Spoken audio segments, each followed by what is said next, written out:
दोस्तों, मैं इस खूबसूरत मोर की एक बदसूरत तस्वीर भी दिखा रहा हूँ, जिसे मैंने अपने कैमरे में कैद किया है। जिसके लाजवाब पंख मेरे कैमरे के सामने सामने एक ही दिन में इसके शरीर से निकल गए।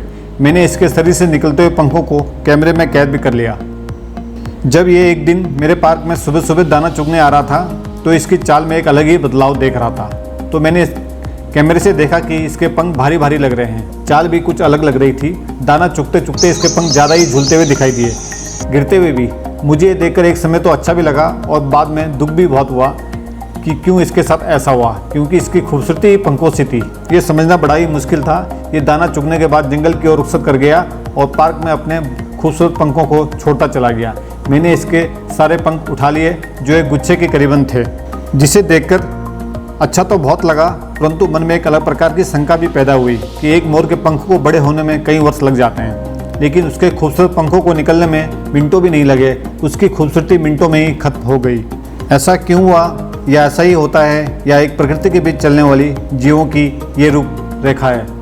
क्योंकि ये मेरे पार्क में रोजाना आता था। मिलन के एक पूरे सीजन मार्च से जून तक ये पूरे 4 महीने सुबह आकर पार्क में नाचता था, मोरनियों को अपने नृत्य से जाल में फंसाता था। दूसरा मोर इस पार्क में इसके रहते नहीं आ सकता था। इसे मैंने इसे पार्क का राजा नाम की उपाधि दी थी। ये मेरे लिए बहुत ही बड़ा शोध का विषय है कि पंख झड़ने के 10 दिन तक ये पार्क में नहीं आया। मैं इसका रोज़ इंतजार करता रहा। इसका दाना पानी जहाँ देता था, उसको कोई और पक्षी अब खा जाता था। ये समय का बड़ा पाबंद था। आवाज़ देकर पार्क में प्रवेश करता था। मुझे इसका आवाज़ देना मन और तन को बड़ी शांति पैदा करता था। मेरा तो सबसे प्रिय था, क्योंकि मैं इसके नृत्य की हर रोज़ एक तस्वीर कैमरे में कैद करता था। मेरे लिए भी इसका यहाँ 10 दिन ना आना एक सदमे से कम नहीं है। दाना चुगने के बाद जब ये मोर पार्क के एक सले पर बैठ जाता था, तो मैं इसकी खूबसूरती को अपनी बालकोनी से खूब निहारता था। 10 दिन बाद जब ये पार्क में आया, उसकी रंगत और खूबसूरती सब खत्म हो चुकी थी। ये अकेला अकेला मायूस सा रहता, ना आवाज़ मारता, ना ही किसी दूसरे पक्षी की तरफ देखता।